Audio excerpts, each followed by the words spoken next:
Hello മക്കളെ, മാത്തമാറ്റിക്സിന്റെ ലാബിന് വേണ്ടി എല്ലാവരും കട്ട വെയിറ്റിംഗ് ആയിരുന്നു. നമ്മൾ ഫിസിക്സിന്റെയും കെമിസ്ട്രിയുടെയും എല്ലാം തന്നെ ലാബുകൾ അതിഗംഭീരമായിട്ട് പഠിച്ചുകൊണ്ടിരിക്കുകയാണ്. ഇതാ മാത്സിന്റെ ലാബിലേക്ക് വരുന്നു.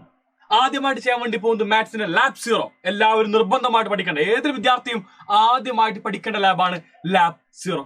ലാബ് 0 നമുക്ക് ഒരു ലാബ് പോലും ചെയ്യാൻ വേണ്ടി സാധിക്കില്ല എന്ന് ഞാൻ എല്ലാവരോടും പറയുന്നു. കാരണം വേറൊന്നുമല്ല, ഇത് ബേസിക് ടൂളാണ്. ഇപ്പൊ നമ്മള് ചെറു ക്ലാസ് പഠിക്കുമ്പോൾ ബേസിക് നമ്പേഴ്സ് കൊടുക്കില്ലേ ആഡ് ചെയ്യാനായിട്ട്, അതേപോലെ തന്നെ ബേസിക് നമ്പേഴ്സ് പഠിക്കുന്ന പോലെ തന്നെയാണ് ലാബിനകത്ത് ലാബ് 0 എന്നുള്ള ലാബ്. ഇത് എക്സാമിന് ചോദിക്കൂല, പക്ഷെ ഇവൻ ഇല്ലാതെ നിങ്ങൾക്ക് ഒരു ലാബ് പോലും ചെയ്യാൻ വേണ്ടി സാധിക്കില്ല. ഞാൻ ആദ്യമായിട്ട് നിങ്ങളോട് ഒരു കാര്യം പറയുന്നു, മറ്റൊന്നുമല്ല, നിങ്ങൾക്ക് ഏത് ലാബാണ് ആവശ്യം. കാരണം എല്ലാ സ്കൂൾസിലും പല പല ലാബുകളായിരിക്കും, നിങ്ങൾക്ക് വളരെ വ്യക്തമായിട്ട് ധാരണയുണ്ട്. അപ്പൊ അതുകൊണ്ട് നിങ്ങളുടെ സ്കൂളിൽ സെലക്ട് ചെയ്യുന്ന ലാബാണ് നിങ്ങൾ ചെയ്യേണ്ടവരാണ്. ഫസ്റ്റ് ഇയറിൽ 4 ലാബും സെക്കൻഡ് ഇയറിൽ 4 ലാബുമാണ് നിങ്ങൾക്ക് വേണ്ടി ചൂസ് ചെയ്യാൻ വേണ്ടി പോവുക ഇക്കൊല്ലം.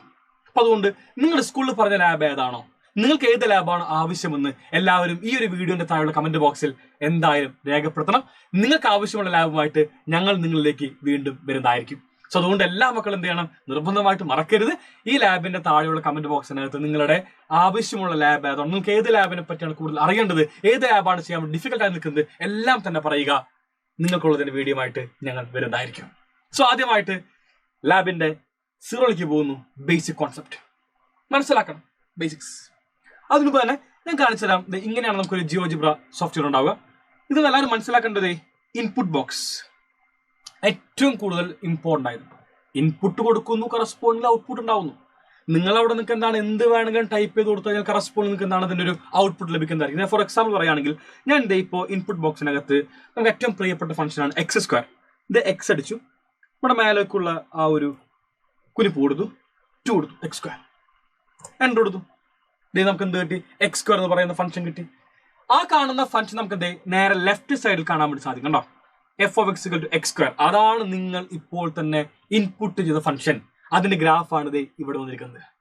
എനിക്ക് ഈ കാണുന്ന ഫംഗ്ഷൻ ഇനി കാണണ്ട, ഞാനത് എക്സും കൂടി ചെയ്തു, ഒരു ഫംഗ്ഷൻ കൂടി ഇൻപുട്ട് ചെയ്തു, എക്സ് ഞാൻ വരച്ചു.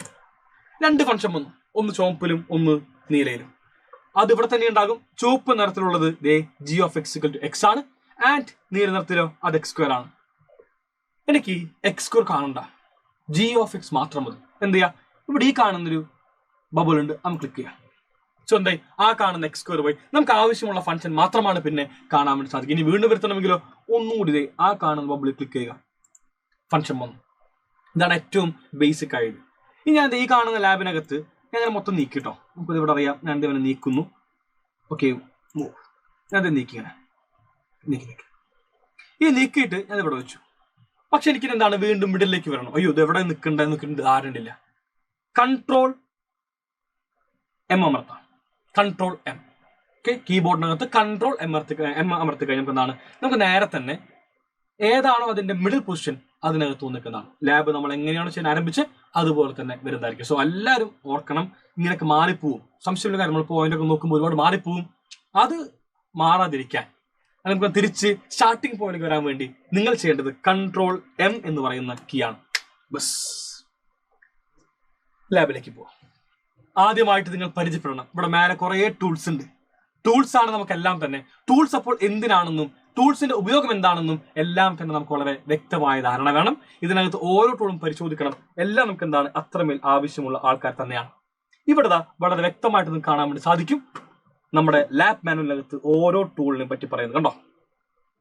ഇവിടെ എന്തുണ്ട്, മൂവ്മെന്റ് ടൂൾസ്, മൂവ് ചെയ്യാൻ വേണ്ടി ഉപയോഗിക്കുന്ന അതാണ് ഫസ്റ്റ് ടൂൾ ആയിട്ടുള്ള ഈ കാണുന്ന മൂവ്മെന്റ് ടൂൾ. മൗസിന്റെ ഒരു ആകൃതിയിൽ എല്ലാവർക്കും കാണാൻ വേണ്ടി സാധിക്കുന്നത്. ഇവിടെ മൗസിന്റെ ആകൃതിയിൽ ഒരു ടൂൾ കണ്ടോ, മൂവ്, ഡ്രാഗ് ചെയ്യാനുള്ളത്.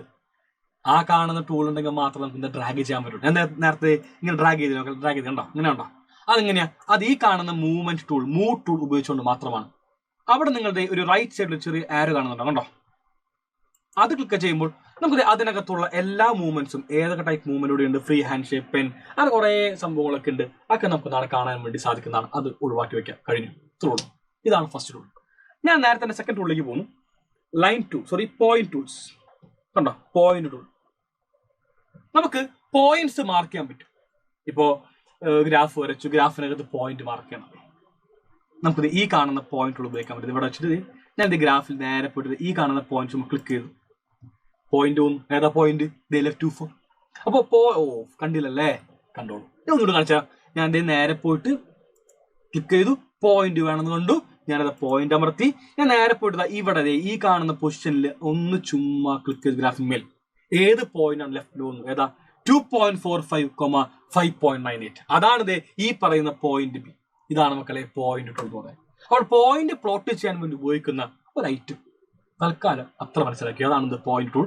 നമുക്ക് ഇവിടെ ഒരുപാട് ടൈപ്പുകളുണ്ട്. നമുക്ക് ഇന്റർസെക്ഷൻ കണ്ടുപിടിക്കാൻ പറ്റും, മിഡ് പോയിന്റ് കണ്ടുപിടിക്കാൻ പറ്റും. കാരണം എല്ലാവർക്കും പറയാം മിഡ് പോയിന്റ് കാണാൻ വേണ്ടി ഒരുപാട് ഇഷ്ടമാണ്. മിഡ് പോയിന്റ് കാണാൻ പറ്റും, ലൈനിന്റെ മിഡ് പോയിന്റ് ഏതാണെന്നൊക്കെ തന്നെ. അപ്പൊ അത്തരത്തിൽ പോയിന്റ്സിനെ പ്ലോട്ട് ചെയ്യാൻ വേണ്ടി ഉപയോഗിക്കുന്നതാണ് നമ്മുടെ സെക്കൻഡ് ടൂൾ അഥവാ point tool. Third tool it is nothing but മക്കളെ ലൈൻ ടൂൾ. ലൈൻ വരയ്ക്കാം, ലൈനും ലൈൻ സെഗ്മെന്റ് എല്ലാം വരയ്ക്കണം. നമുക്ക് ആവശ്യമുണ്ട് ലൈൻ സെഗ്മെന്റ് എല്ലാം തന്നെ വരയ്ക്കുന്നത്. എക്സാം പോയിന്റ് ഓഫ് വ്യൂ ആവശ്യമുള്ള ടൂളാണ് മക്കളെ ലൈൻ ടൂൾ എന്ന് പറയുന്നത്. Line tool, line tool third one ആണ് നമ്മുടെ ലൈൻ ടൂൾ. സോ എല്ലാവരും ജിയോജിബ്ര നോക്കുക. ഈ കാണുന്ന തേർഡ് ടൂൾ കണ്ടോ, ലൈൻ. ഇവിടെ നമുക്ക് എന്താണ് ക്ലിക്ക് ചെയ്യുമ്പോൾ ലൈൻ ഉണ്ട്, ലൈൻ സെഗ്മെന്റ് ഉണ്ട് കേട്ടോ, ലൈൻ സെഗ്മെന്റ് വിത്ത് ഗിവൺ ലെങ്ത് ഉണ്ട്. അപ്പോൾ അത്രമേൽ സ്പെസിഫൈ ചെയ്ത് നമുക്ക് എല്ലാം തന്നെ വരയ്ക്കാൻ വേണ്ടി സാധിക്കും. ലൈൻ സെഗ്മെന്റ് എന്ന് പറയുമ്പോൾ എൻഡ് പോയിന്റ്സ് ഉള്ളതാണ് ലൈൻ സെഗ്മെന്റ്. സ്റ്റാർട്ടിംഗ് പോയിന്റും എൻഡ് പോയിന്റും ഉണ്ടാകും.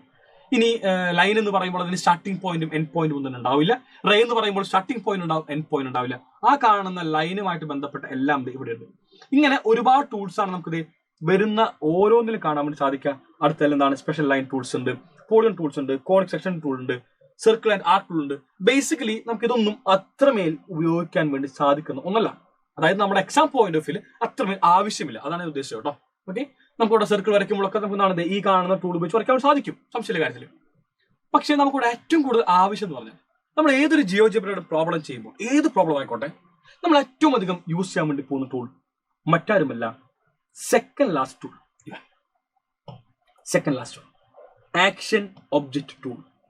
അതാണ് നമ്മൾ ഏറ്റവും കൂടുതൽ യൂസ് ചെയ്യുക. ഇതിന്റെ ഇടയ്ക്ക് ഒരുപാട് ടൂൾസ് ഉണ്ട്. അത് നിങ്ങളിപ്പോൾ ഓരോ പ്രോബ്ലം ചെയ്യുമ്പോൾ നോക്കി പോകാൻ സമയത്ത്. പക്ഷെ അടിയന്തരമായിട്ട് നോക്കേണ്ടത് പറഞ്ഞില്ല, ഈ കാണുന്ന ആക്ഷൻ ഒബ്ജക്റ്റ് ടൂൾ ആണ് എല്ലാവരും ശ്രദ്ധിക്കേണ്ടത്. എന്താണ് ബേസിക്കലി ആക്ഷൻ ഒബ്ജക്റ്റ് ടൂൾ, അല്ലെങ്കിൽ അവിടെ നമ്മൾ ശ്രദ്ധിക്കേണ്ടത് എന്താണ്? ഒറ്റ കാര്യം മാത്രം. അശാൻ ഇവിടെ സ്ലൈഡർ, ഇവനാണ് നിങ്ങൾക്ക് ഏറ്റവും അധികം ഇമ്പോർട്ടന്റ് ആയത്. ബോർഡ് എക്സാമിന് ഏറ്റവും ആവശ്യം എന്താണ്? ഈ കാണുന്ന സ്ലൈഡറാണ്. എന്നെ മനസ്സിലാക്കാം. ഒരുപാടുണ്ട് ഇതിലെ. സ്ലൈഡറാണ് നമുക്ക് ഏറ്റവും പ്രധാനം. ഞാൻ സ്ലൈഡർ അമർത്തി കഴിഞ്ഞാൽ നിങ്ങൾക്ക് ഇങ്ങനത്തെ ഒരു ഇൻപുട്ട് ബോക്സ്, ഒരു ബോക്സോടെ ഇൻപുട്ട് ബോക്സ് അല്ല, ഒരു സംഭവം ഇങ്ങനെ വരും. അപ്പൊ നമുക്ക് എന്താണ് പേരിടാം, അതുപോലെ മിനിമം മാക്സിമം ഇൻക്രിമെന്റും എല്ലാം തീരുമാനിക്കാം, എത്ര ഇൻക്രിമെന്റ് വേണം എന്നെല്ലാം നമുക്കെന്താണ് ഇവിടെ തീരുമാനിക്കാൻ വേണ്ടി സാധിക്കുന്നതാണ്. ഓക്കെ, ഇതാണ് നമുക്ക് വരുന്ന ഐറ്റം. നമുക്ക് നേരെ തന്നെ ആദ്യത്തെ ഒരു ആക്ടിവിറ്റി, ഇതിലൂടെ ആക്ടിവിറ്റി ഒരെണ്ണമുണ്ട്, ഗ്രാഫ് ഓഫ് എ ഫംഗ്ഷൻ ഉണ്ട്, അത് ചെയ്ത് നോക്കാം. അതിപ്പോൾ ഞാൻ എല്ലാം എന്താ ഡിലീറ്റ് ചെയ്യാൻ വേണ്ടി പോകുന്നു കേട്ടോ. ഒന്നും വേണ്ടോ, എല്ലാം കളയാം. ഡിലീറ്റ് പോട്ടെ, ഡിലീറ്റ് പോട്ടെ, ഡിലീറ്റ് എല്ലാവരും പോയി. കൺട്രോൾ എം അമർത്തി യെസ് ഫിക്സ് ചെയ്തു, മുന്നോട്ട് പോകുന്നു. എല്ലാവരും നോക്കിയേ, create A slider A with increment 1 as follows. അപ്പൊ സ്ലൈഡർ ഉണ്ടാക്കണം. അതിനു വേണ്ടി എല്ലാവരും നോക്കിയത് ഇവിടെ അമർത്തി സ്ലൈഡർ ക്ലിക്ക് ചെയ്തു. ഞാൻ ഇത് ഇവിടെ ക്ലിക്ക് ചെയ്യുമ്പോൾ നമുക്ക് എന്താണ് നമ്മുടെ സ്ലൈഡർ എ തന്നെ പേരിടുന്നത്. യെസ്, എന്താ പറഞ്ഞിരിക്കുന്നത്? ഇൻക്രിമെന്റ് അവർ വളരെ വ്യക്തമായിട്ട് പറഞ്ഞിട്ടുണ്ട്. ഇൻക്രിമെന്റ് ഇസ് ആസ് 1, ഇൻക്രിമെന്റ് 1 ആയിട്ട്. ഞാൻ നേരെ തന്നെ ഇൻക്രിമെന്റ് 1 കൊടുത്തു. ഇൻക്രിമെന്റ് 1 ഓക്കെ കൊടുത്തു. സോ നമുക്ക് നമ്മുടെ സ്ലൈഡർ കിട്ടി. എല്ലാം കാണാൻ വേണ്ടി സാധിക്കുന്നുണ്ടാവും. ഇവിടെ എന്താണ് എല്ലാവർക്കും ഇവിടെ നമ്മുടെ സ്ലൈഡറിനെ കാണാൻ വേണ്ടി സാധിച്ചു. ഞാൻ നേരെ തന്നെ ഇവിടെ ഒന്ന് നോക്കുമ്പോൾ വളരെ വ്യക്തമായിട്ട് മനസ്സിലായി. കണ്ടോ, ഇങ്ങനെ ഉണ്ടാക്കുന്ന സ്ലൈഡർ. ഇതാണ് നമുക്ക് എന്ത് സ്ലൈഡർ എന്ന് പറഞ്ഞ സംഭവം. അപ്പൊ എല്ലാവരും നോക്കണം. നമ്മൾ ഇവിടെ ക്ലിക്ക് ചെയ്തു, സ്ലൈഡർ അമർത്തി, പിന്നെ എന്ത് ചെയ്യുന്നു, നമ്മൾ നേരെ ക്ലിക്ക് ചെയ്യുമ്പോൾ നമുക്കിതാ വളരെ വ്യക്തമായിട്ട് നമുക്കൊരു പുതിയ സ്ലൈഡർ ലഭിക്കുന്നതാണ്. വീണ്ടും ഇങ്ങനെ ഇവിടെ ഇൻക്രിമെന്റ് കാണാൻ പറ്റും. ഇങ്ങനെ കുറെ സ്ലൈഡേഴ്സ് ഉണ്ടാക്കാൻ വേണ്ടി സാധിക്കും. ഇനി അതിന് പുറമെ നിങ്ങൾക്കിനി ഇപ്പോൾ സ്ലൈഡർ ടൂൾ നിൽക്കുന്നത് ഈ കാണുന്ന സ്ക്രീനിൽ എവിടെ അമർത്തിയാലും എന്താ വരാ, ഇതാ വരാ. വീണ്ടും പോയെടുക്കണ്ട. ഒരു സ്ലൈഡർ ഉണ്ടാക്കി നമ്മൾ ടൂൾ ഇപ്പം എന്താണ് അവിടെ തന്നെ നിൽക്കുന്നത്. വീണ്ടും ക്ലിക്ക് ചെയ്യുമ്പോൾ പുതിയ സ്ലൈഡേഴ്സ് വന്നുകൊണ്ടിരിക്കുന്നത്. ബി എന്ന് പറഞ്ഞത് അടുത്ത സ്ലൈഡർ ഒന്നും ഇൻക്രിമെന്റ് വേണമെങ്കിൽ പറയാൻ പറ്റും. അത് 0.01 എഴുതി 0.01 0.01 ഓക്കെ കൊടുത്തു. മാറ്റി എല്ലാവരും ഇവിടെ ഇപ്പം നമ്മൾ ഇങ്ങനെ മൂവ് ചെയ്യുമ്പോൾ പോയിന്റ് വൈസ് വാല്യൂസിലാണ് മൂവ് ചെയ്യുന്നത് കേട്ടോ. പോയിന്റ് വൈസ് വാല്യൂസ് ഇങ്ങനെ മൂവ് കണ്ടോ, പോയിന്റ് വൈസ് വാല്യൂസ്. ഇവിടെയോ ഇവിടെ നമ്പേഴ്സ്, കാരണം ഇൻക്രിമെന്റ് 1 ആണ്, അതുകൊണ്ട് -1 0 1 2 3 അങ്ങനെ പോകും. അതാണ് മാറ്റം വരുന്നത്. ഞാൻ ആ ബി എന്നുള്ള സ്ലൈഡർ തൽക്കാലം ആവശ്യമില്ല, ഞാൻ ഡിലീറ്റ് ചെയ്തു. ഓക്കെ, മുന്നോട്ട് പോകുമ്പോൾ plot A point A A comma A square. A എന്ന് പറഞ്ഞ പോയിന്റ് പ്ലോട്ട് ചെയ്യണം. അതിനുവേണ്ടി എല്ലാവരും ഇൻപുട്ടിൽ ഒന്ന് ക്ലിക്ക് ചെയ്തു. ഇപ്പൊ എന്ത് കിട്ടും? നമുക്ക് എ കോമ എ സ്ക്വയർ എല്ലാവരും ബ്രാക്കറ്റ് കൊടുത്തു, എ കൊടുത്തു, കോമ എ തൊപ്പി പോലത്തെ ഉണ്ടല്ലോ മക്കളെ, നമ്മുടെ 6 നമ്പർ അതിന്റെ മേലുള്ളത്, ഷിഫ്റ്റ് അമർത്തി അതമർത്തി 2 കൊടുത്തു, എ സ്ക്വയർ എൻ്റർ. ഇവിടെ 5,25 കാണാൻ പറ്റും. ഓക്കെ, ഞാൻ ഇവരെങ്ങനെ നീക്കുമ്പോൾ നമുക്ക് ആ കാണുന്ന പോയിന്റ് ഇവിടെ വിസിബിൾ ആയി കണ്ടോ, point 1,1 A comma A square ആണ്. നീക്കുമ്പോൾ ആ കാണുന്ന പോയിന്റ് അങ്ങനെ നീങ്ങി നീങ്ങി നീങ്ങി നീങ്ങി പോകുന്നത് എല്ലാവർക്കും വളരെ വിസിബിൾ ആയിട്ട് ഇവിടെ കാണാൻ വേണ്ടി സാധിക്കുന്നുണ്ട്. ഞാൻ മുന്നോട്ട് പോകുന്നു, ബാക്കിയിലേക്ക് പോകുന്നു. അവർ ബാക്കി എന്താ പറഞ്ഞു നോക്കാം. Change the value of the slider and observe the movement. Movement ആണ് നമുക്ക് കണ്ടു കേട്ടോ. We can change the value of a slider in different ways. Click and drag the slider point. അങ്ങനെ മാറ്റാൻ പറ്റും. Click on slider point and use arrow keys to change the values. Okay. നമുക്ക് ആരോ Q ഉപയോഗിച്ച് ഇങ്ങനെ ഇവിടെ നമ്മുടെ keyboard ആയാലും മാർക്കുണ്ടല്ലോ, ആ കാണുന്ന ആരോ ക്യൂ ഉപയോഗിച്ച് നമുക്ക് എന്താണ് സ്ലൈഡറിലെല്ലാം തന്നെ മാറ്റാൻ വേണ്ടി സാധിക്കുന്നതായിരിക്കും. ഇവിടെ എല്ലാം കാണാൻ പറ്റുന്നുണ്ടാക്കി നോക്കിയതേ ഇങ്ങനെ ഉണ്ടോ. ഞാൻ അപ്പോൾ ആരോ മാർക്ക് ഉപയോഗിക്കുന്നുണ്ട്. മുന്നോട്ട് പോകുന്നു. Right click on the slider and select animation on. Okay, slider right click ചെയ്യാം. ഞാൻ ക്ലിക്ക് ചെയ്തു. ഇവിടെ അനിമേഷൻ ഓൺ കണ്ടോ, ക്ലിക്ക് ചെയ്തു. അപ്പോൾ ഓട്ടോമാറ്റിക് തന്നെ അത് ആ കാണുന്ന പോയിന്റ്സ് ഇങ്ങനെ നീങ്ങി നീങ്ങി നീങ്ങി നീങ്ങി പോകുന്നതായിരിക്കും. മുന്നോട്ട് പോകുന്നു. ഞാൻ ബാക്കിയിലേക്ക് അത് അനിമേഷൻ സ്റ്റോപ്പ് ചെയ്യണം. അതുകൊണ്ട് എല്ലാവരും വീണ്ടും സ്ലൈഡർ അമർത്തുക, റൈറ്റ് ക്ലിക്ക് ചെയ്യുക. അവിടെ അനിമേഷൻ സ്റ്റോപ്പ് അല്ല ഓൺ ഒന്ന് ഓഫ് ചെയ്യുക. അത് ഓഫ് ആയി പോയി, അനിമേഷൻ ഓഫ് ആയിട്ട് കഴിഞ്ഞു. Create an input box. Input box ഉപയോഗിച്ച് നമുക്ക് എന്താണ് സ്ലൈഡറിന്റെ വാല്യൂസ് മാറ്റാൻ വേണ്ടി സാധിക്കും. അതിനുവേണ്ടി എല്ലാവരും ഈ കാണുന്ന സ്ലൈഡർ എവിടെയാണ് എടുത്ത് അവിടെ തന്നെ കേഴ്സർ കൊണ്ടുപോകാം. ക്ലിക്ക് ചെയ്യുക. ഇൻപുട്ട് ബോക്സ് കണ്ടു. ഞാൻ ഒരു ഇൻപുട്ട് ബോക്സ് ഉണ്ടാക്കാൻ വേണ്ടി ക്ലിക്ക് ചെയ്തു. ബോക്സ് പോകും. ക്യാപ്ഷൻ ഞാൻ ഒരു എന്ന് കൊടുത്തു. Link objects. എന്താ ലിങ്ക് ചെയ്യാൻ പോകുന്ന ഒബ്ജക്ട്? നമ്മൾ ഈ കാണുന്ന സ്ലൈഡർ ലിങ്ക് ചെയ്യാൻ വേണ്ടി പോകുന്നത്. ഞാൻ സ്ലൈഡർ ലിങ്ക് ചെയ്തു. ഓക്കെ, അപ്പോൾ ഇൻപുട്ട് ബോക്സ് വന്നു. ഞാൻ ഇൻപുട്ട് ബോക്സിനകത്ത് മക്കളെ 4 കൊടുത്തു. 4 സ്ലൈഡർ മാറി. ഇൻപുട്ട് ബോക്സ് ഞാൻ 3 കൊടുത്തു. 3 സ്ലൈഡർ മാറി. 5 കൊടുത്തല്ലേ, സോ സ്ലൈഡർ മാറി. അപ്പൊ അങ്ങനെ നമ്മൾ കൊടുക്കുന്ന വാല്യൂസ് ഏതാണോ അതിനനുസരിച്ചാണ് നമുക്ക് ഈ കാണുന്ന സ്ലൈഡർ മൂവ്മെന്റ് ഉണ്ടാകുക. കാരണം ഈ കാണുന്ന input box it's being linked with the slider. ഇതാണ് എല്ലാവരും മനസ്സിലാക്കേണ്ടത്. ചേഞ്ച് ദി ഇൻക്രിമെന്റ് ചേഞ്ച് ചെയ്യുക ഓഫ് ദി സ്ലൈഡർ 2.01. അപ്പൊ സ്ലൈഡറിന്റെ ഇൻക്രിമെന്റ് എങ്ങനെ മാറ്റാൻ വേണ്ടി സാധിക്കും? അതിനുവേണ്ടി അതാണ് നമുക്ക് അടുത്ത് പറയുന്നത്. Change the increment of slider 2.01. അതിനുവേണ്ടി ചെയ്യേണ്ട ഇത്ര മാത്രം. റൈറ്റ് ക്ലിക്ക് എല്ലാവരും, റൈറ്റ് ക്ലിക്ക്. ഇവിടെ എന്തുണ്ട്? നമുക്ക് ഒബ്ജക്ട് പ്രോപ്പർട്ടീസ് ഉണ്ട്. ക്ലിക്ക് ചെയ്തു. സ്ലൈഡർ എടുക്കാം. സ്ലൈഡർ ഓൾറെഡി എന്താണ് എടുക്കുമ്പോൾ തന്നെ സ്ലൈഡർ ആയിരുന്നു, അതുകൊണ്ട് അതൊന്നു. ഇൻക്രിമെന്റ് ഉണ്ട് ഇവിടെ, അത് 1 ആണ്. അത് മാറ്റി ഞാൻ 0.01 കൊടുത്തു. കഴിഞ്ഞു. കുറച്ചതോളൂ. ഇപ്പൊ എന്തായി? നമ്മുടെ ഇൻക്രിമെന്റ് 0.01 കണ്ടോ. ഇപ്പൊ വരുമ്പോൾ എല്ലാ പോയിന്റും ഉണ്ട്. 5.1 4.3 അങ്ങനെ എല്ലാം നമുക്ക് കാണാൻ. 5.1 ഇല്ല, 4.9 -4.9 4.8 എല്ലാം എന്താണ് നമുക്ക് ഇതിനകത്ത് കാണാൻ വേണ്ടി സാധിക്കുന്നതായിരിക്കും.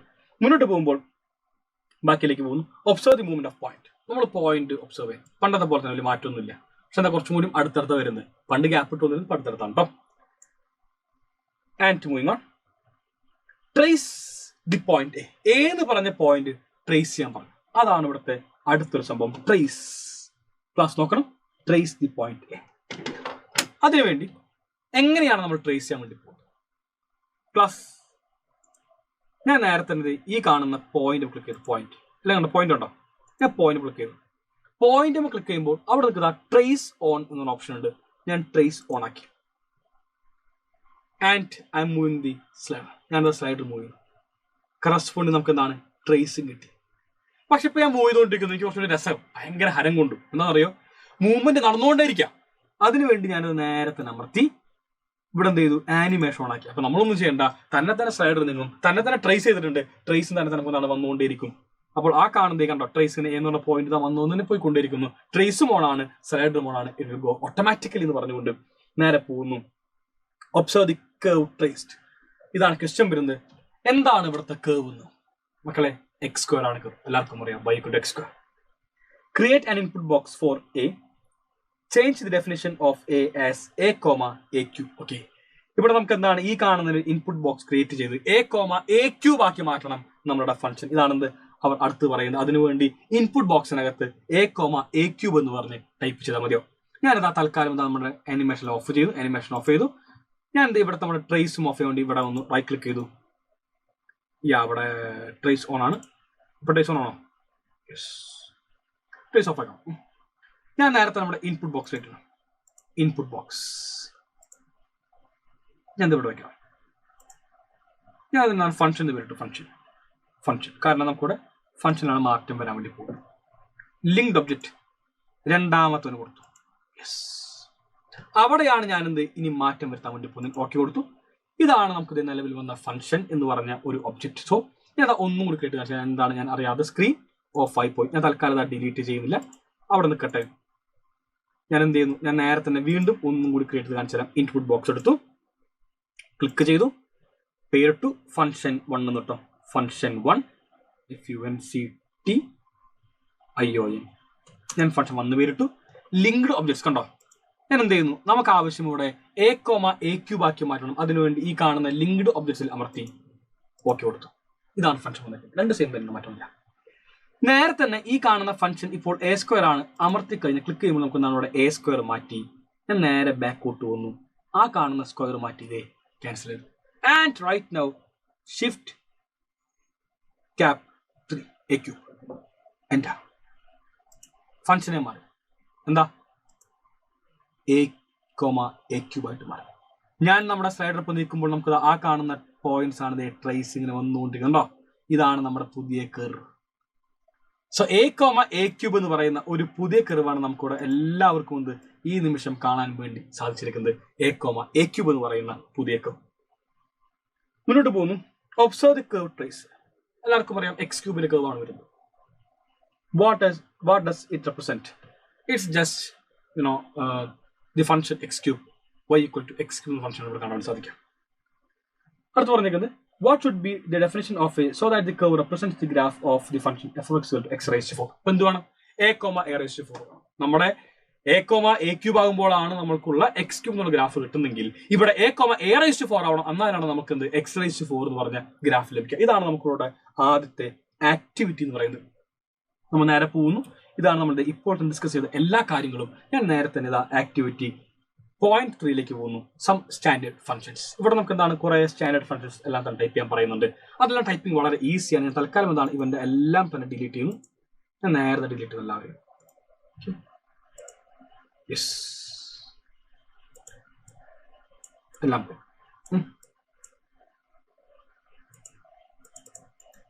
ഇൻപുട്ട് ബോക്സ് പോകുന്നില്ലല്ലേ. അവനെ പോവാനായിട്ട് എന്ത് ചെയ്യാം, എല്ലാ ഇൻപുട്ട് ബോക്സും പോയി പോകും.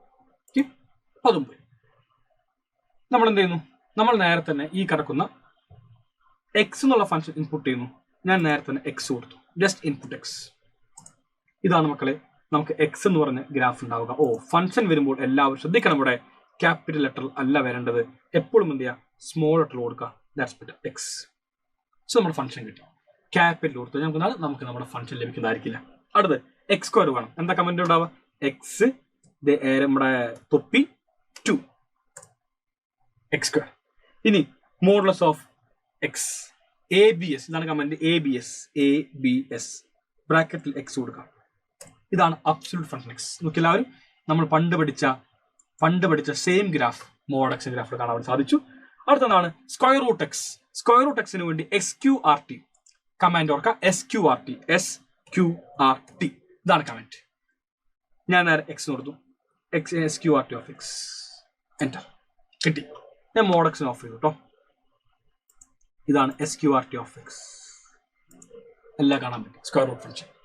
നെക്സ്റ്റ് ആണ് മക്കളെ എക്സ് ക്യൂബിന്റെ എല്ലാവർക്കും അറിയാവുന്ന പോലെ തന്നെ ഞാൻ തൽക്കാലം റൂട്ട് എക്സ് ഓഫ് ചെയ്തു. എക്സ് ക്യൂബ് എക്സ് എഴുതി ടു ദി പവർ 3 കൊടുത്തു. എക്സ് ക്യൂബ് എൻ്റർ കൊടുത്തു.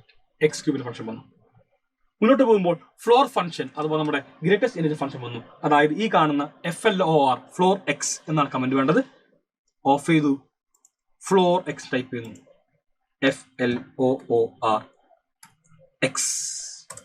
നമ്മുടെ പ്രിയപ്പെട്ട ഗ്രേറ്റസ്റ്റ് ഇന്റജർ ഫംഗ്ഷൻ ഇവിടെ കാണാൻ വേണ്ടി സാധിച്ചു എല്ലാവർക്കും. ഇനി 1/x ഉണ്ട്. അതേപോലെ തന്നെ സിഗ്നൽ ഫംഗ്ഷൻ വരയ്ക്കണം. 1/x എന്ന് പറയുമ്പോൾ നമ്മൾ സാധാരണ രീതിയിൽ തന്നെ 1/x ടൈപ്പ് ചെയ്ത് കൊടുത്താൽ മതിയാവും. ഇതാ 1 divided by X. 1 divided by /x 1/x. 1/x graph പോകുന്നു. അപ്പോൾ വളരെ എളുപ്പത്തിൽ നമുക്ക് എന്താണ് എല്ലാ ഫംഗ്ഷനും വരയ്ക്കാൻ വേണ്ടി സാധിക്കുന്നതാണ് എല്ലാ മക്കളും ഇവിടെ മനസ്സിലാക്കേണ്ടത്. ആൻഡ് അവസാനമായിട്ട് ഒന്നുകൂടി പഠിക്കാനുണ്ട് നമുക്ക് സിഗ്നം ഫംഗ്ഷൻ. നമ്മൾ കാണുന്ന എല്ലാം വരച്ചോട്ടോ. സിഗ്നം ഫംഗ്ഷൻ SIGN X, അതാണ് കമന്റ് വരുന്നത്. SIGN ബ്രാക്കറ്റിൽ X, സിഗ്നം ഫംഗ്ഷൻ. നിങ്ങൾക്കറിയാവുന്ന നിങ്ങളുടെ പ്രിയപ്പെട്ട ഗ്രാഫുകൾ എല്ലാം നമ്മൾ വരച്ചു കഴിഞ്ഞു. ഡ്രാഗ് ചെയ്ത് കഴിഞ്ഞ് നമുക്ക് വളരെ സുഖമായിട്ട് നമ്മുടെ ഗ്രാഫ് എല്ലാം തന്നെ ഇവിടെ കാണാൻ വേണ്ടി സാധിക്കും. ഇതാണ് മക്കളെ നമുക്ക് പഠിക്കാനുള്ള some standard functions. Observe the graph of each function and find its domain and range. ഓരോ നമുക്ക് ഡൊമൈനും റേഞ്ചും എല്ലാം തന്നെ കാണാൻ വേണ്ടി പറയുന്നുണ്ട്. വളരെ എളുപ്പത്തിൽ നമുക്ക് എല്ലാം തന്നെ കാണാൻ വേണ്ടി സാധിക്കും. എക്കാലം ഓർക്കുക, Y ആക്സിസ് ആണ് നമ്മളുടെ റേഞ്ച്, X ആക്സിസ് ആണ് നമ്മളുടെ ഡൊമൈൻ. ഈ കാണുന്ന ഫംഗ്ഷൻ പറയുകയാണെങ്കിൽ നിങ്ങൾക്ക് പറയാൻ പറ്റും എല്ലാത്തിന്റെയും X ആക്സിസ് നോക്കുമ്പോൾ ഹോൾ റിയൽ നമ്പർ നമ്മുടെ ഫംഗ്ഷൻ ഡിഫൈൻഡ് ആണ്. So domain is whole real numbers and range function എടുക്കുന്ന വാല്യൂസ് എന്താണ് -1ഉം 0ഉം 1ഉം മാത്രമാണെന്ന് അറിയാം. സോ ഇതിന്റെ റേഞ്ച് എന്താണ് മക്കളെ -1, 0, 1. ഇങ്ങനെയാണ് നമുക്ക് പറഞ്ഞ് ഇവിടെ അവസാനിപ്പിക്കാൻ വേണ്ടി സാധിക്കുന്നത്. മറ്റ് ഫംഗ്ഷൻസിന്റെയും ഡൊമൈനും റേഞ്ചും എല്ലാം തന്നെ നമുക്ക് കാണാൻ വേണ്ടി സാധിക്കും. ഞാൻ അതിനു വേണ്ടി എന്ത് ചെയ്യാം, നമുക്ക് വേറെ ഫംഗ്ഷൻ എടുക്കാം. അല്ല മനസ്സിലാക്കാട്ടെ, നമുക്ക് ഗ്രാഫിക്കലും എല്ലാം തന്നെ ഇവിടെ നോക്കി തന്നെ ഡൊമൈനും റേഞ്ചും എല്ലാം തന്നെ പറയാം. ഇതാ ഞാൻ മോഡക്സ് എടുത്തു. ഇപ്പൊ മോഡക്സിന്റെ ഡൊമൈൻ റേഞ്ചും വേണ്ടോ, അതിനുവേണ്ടി വേറെ ഐഡിയ. നിങ്ങൾ പെർപെൻഡിക്കുലർ ചൂസ് ചെയ്യും. പെർപെൻഡിക്കുലർ ഞാൻ പറഞ്ഞു X ആക്സിന്റെ മൂവ്മെന്റ് അതാ ഡൊമൈൻ. X ആക്സിൽ മൂവ് ചെയ്യുമ്പോൾ ഗ്രാഫിന് മേൽ മുട്ടുന്നുണ്ടെങ്കിൽ ആ കാണുന്ന എല്ലാ X വാല്യൂസും ഡൊമൈൻ ഉണ്ടാവും. ഞാൻ നേരെ പോയി X ആക്സിൽ ടച്ച് ചെയ്യുന്നു, പെർപെൻഡിക്കുലർ എടുത്ത് X ആക്സിൽ വെച്ചു. കണ്ടോ, മൂവ് ചെയ്യുമ്പോൾ നമുക്ക് എന്താണ് ഈ കാണുന്ന കംപ്ലീറ്റ് ഭാഗത്ത് നമ്മുടെ ഗ്രാഫ് ഉണ്ട്. അതായത് ഡൊമൈൻ എന്താണ്, ഹോൾ റിയൽ നമ്പേഴ്സ് വന്നു. മനസ്സിലായല്ലോ. ഞാൻ സിമിലർലി ഞാൻ നേരെ തന്നെ ഈ കാണുന്ന Y ആക്സിലേക്ക് നോക്കുവാൻ വേണ്ടി വീണ്ടും പെർപെൻഡിക്കുലർ എടുത്തു. ഞാൻ Y ആക്സിൽ ടച്ച് ചെയ്തു. ചെന്ന് കിട്ടും Y ആക്സിലുള്ള മൂവ്മെന്റ് നോക്കിട്ടു. കണ്ടോ, അപ്പൊ 0 മുതൽ അങ്ങോട്ട് മേപ്പോട്ട് Y ആക്സിലെ എല്ലാ പോയിന്റ്സിലും ഉണ്ട്. പക്ഷെ താഴോട്ട് വരുമ്പോൾ നമ്മുടെ ഗ്രാഫ് വരുന്നില്ല. അതായത് ഇതിന്റെ റേഞ്ച് എന്ന് പറയുമ്പോൾ എല്ലാവരും മനസ്സിലാക്കണം, അത് 0 മുതൽ ഇൻഫിനിറ്റി വരെയാണ്. അപ്പോൾ ഇങ്ങനെ നമുക്ക് എന്താണ് റേഞ്ച് എല്ലാം തന്നെ കാണാൻ വേണ്ടി സാധിക്കുമെന്ന് എല്ലാവരും ഒന്ന് മനസ്സിലാക്കി വെക്കാം. നമുക്ക് എന്താണ് ഇതെല്ലാം തന്നെ ആവശ്യമുള്ള ഒരു കാര്യം തന്നെയാണെന്ന് ഞാൻ നിങ്ങൾ എല്ലാവരെയും ഓർപ്പിച്ചുകൊണ്ട് നമുക്ക് ഇതിന്റെ ബാക്കിയിലേക്ക് പോകാം. എന്താ ബാക്കി പറഞ്ഞത് വായിക്കാം കേട്ടോ. ഞാൻ ഡിൽറ്റൊക്കെ ചെയ്ത് ബാക്കി വായിക്കാം. എന്താ പറയുന്നത്, domain and range. Domain range ആണ് പറഞ്ഞത്. Create and integer slider n, ഒരു ഇന്റിജർ സ്ലൈഡർ n ഉണ്ടാക്കണം. അപ്പൊ സ്ലൈഡർ ഉണ്ടാക്കാൻ എല്ലാവർക്കും അറിയാം. നേരെ പോയി സ്ലൈഡർ ക്ലിക്ക് ചെയ്തു. പേരെന്താ പറഞ്ഞേക്കുന്നത്, n എന്ന പേര് n ഉണ്ടാക്കി. Using slider to click anywhere on the graphics choose again എന്ന് പറഞ്ഞത്. അപ്പോൾ ഇവിടെ എന്താണ് മാക്സിമവും മിനിമവും ഇൻക്രിമെന്റും ഒക്കെ തന്നെ നമുക്ക് എന്താണ് ചേഞ്ച് ചെയ്യാൻ പറ്റും. If you want we can change maximum minimum increment എല്ലാം തന്നെ പറ്റും.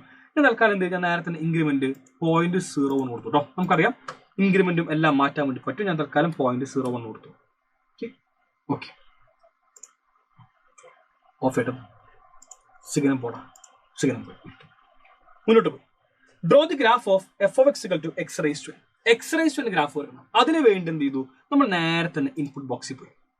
ഇൻപുട്ട് ബോക്സിൽ പോയിട്ട് x raised to n എന്ന് പറഞ്ഞ കമന്റ് കൊടുത്തു. എന്താ ഓക്കെ, ഇൻപുട്ട് ബോക്സിൽ പോയി ഞാൻ നേരെ ഒന്നുകൂടി കാണിച്ചു തരാം. കാരണം എന്താണ്, നിങ്ങൾ ഉണ്ടായിരുന്നില്ല ആ സമയം, അത് എന്റെ മിസ്റ്റേക്കാണ്, വേറൊന്നുമല്ല. ഞാൻ ഡിലീറ്റ് ചെയ്തു. എന്ത് ചെയ്തു, ഇൻപുട്ട് ബോക്സിൽ പോയി x കൊടുത്തു.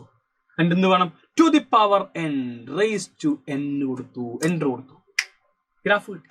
ഇതെന്താ എക്സിന്റെ ഗ്രാഫ് ആണല്ലോ. അവസാനം ഇവിടെ വേണ്ട നോക്കിയേ, ഈ കാണുന്ന n മാറ്റുമ്പോൾ നമ്മുടെ ഗ്രാഫ് ഇങ്ങനെ മാറിക്കൊണ്ടേയിരിക്കും. n മാറ്റുമ്പോൾ നമ്മുടെ ഗ്രാഫ് മാറിക്കൊണ്ടേയിരിക്കും. വളരെ വ്യക്തമായിട്ട് മനസ്സിലാവുന്നുണ്ട്. ഞാൻ എന്ത് ചെയ്തു, ഒബ്ജക്ട് പ്രോപ്പർട്ടീസ് പോയിട്ട് ഞാൻ ഇൻക്രിമെന്റ് 1 ആക്കി മാറ്റി. 1 ആണ് ഇൻക്രിമെന്റ്. ആ നിമിഷം എല്ലാവരും ഗ്രാഫ് നോക്കിയേ, കുറച്ചുകൂടി നമുക്ക് സുപരിചിതമായ ഗ്രാഫ് ലഭിക്കും.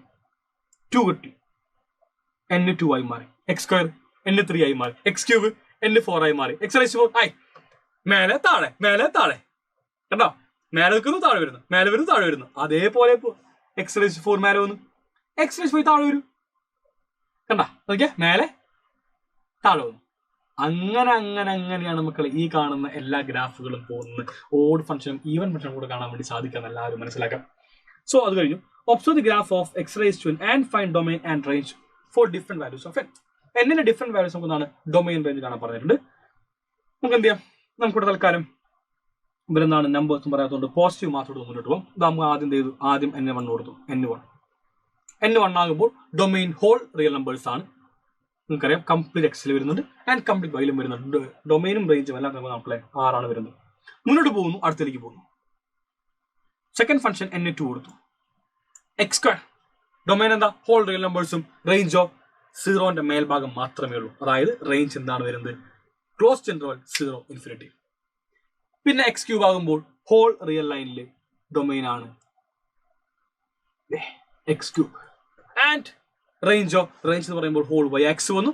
സോ റേഞ്ച് വളരെ ഈസി ആയിട്ട് പറയാൻ പറ്റി. ഹോൾ റിയൽ നമ്പറും ഡൊമൈൻ എന്ന് പറയുന്നത് ഹോൾ റിയൽ നമ്പർ തന്നെ. അങ്ങനെ എല്ലാം തന്നെ പറഞ്ഞു മുന്നോട്ട് പോകുമ്പോൾ what happens to the graph of the function X raise to n when between -1 and 1 as n becomes larger and larger. ഓക്കെ, എന്താ പറയുന്നത്? -1ന്റെയും 1ന്റെയും ഇടയിൽ what happens to the graph of X raise to n between -1 and 1. എക്സിന്റെ value -1ന്റെയും 1ന്റെയും ഇടയിൽ നിൽക്കുന്നു. അത് പോയിന്റ് വാല്യൂ വരുന്നു. ആ നിമിഷം എന്നിന്റെ വാല്യൂ ഇങ്ങനെ മേലോട്ട് കയറി പോകുമ്പോൾ എന്താണ് മാറ്റങ്ങൾ നമുക്കിവിടെ കാണാൻ വേണ്ടി സാധിക്കാം? സോ -1ന്റെയും 1ന്റെയും ഇടയിലൊരു വാല്യൂ. ഓക്കെ, ഫോർ എക്സാമ്പിൾ നിങ്ങൾ ഒരു എടുത്തോളൂ മക്കളെ, ഒരു വാല്യൂ സം ഹിയർ പോയിന്റ്. ഞാൻ എടുത്തൊരു പോയിന്റ് 1. അത് -1 ഇടയിൽ വാല്യൂ ആണ്. നിങ്ങൾ ഹോൾ റേസ് ടു സം 100 കണ്ടു. അത് -1 പോകും. അതായത് പവർ കൂടുന്തോറും നമ്മുടെ ഫംഗ്ഷന്റെ വാല്യൂ എന്താണ്? കുറഞ്ഞുകൊണ്ടിരിക്കും. അതായത് -1ന്റെയും 1ന്റെയും ഇടയിലുള്ള ഏത് വാല്യൂ എടുത്തോളൂ ടു ദി പവർ ഒരു വലിയ നമ്പർ എടുക്കുക, വലിയ number, it will approaches to 0. അത് 0നോട് അപ്രോച്ച് ചെയ്യുമെന്ന് എല്ലാവരും മനസ്സിലാക്കാം.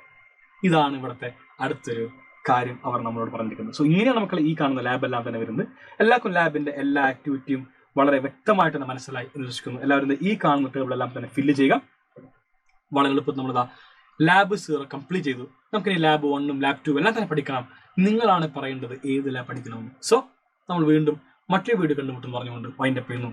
Guys bye. Thank you all. Signing off Afnas AK from Xylem Learning.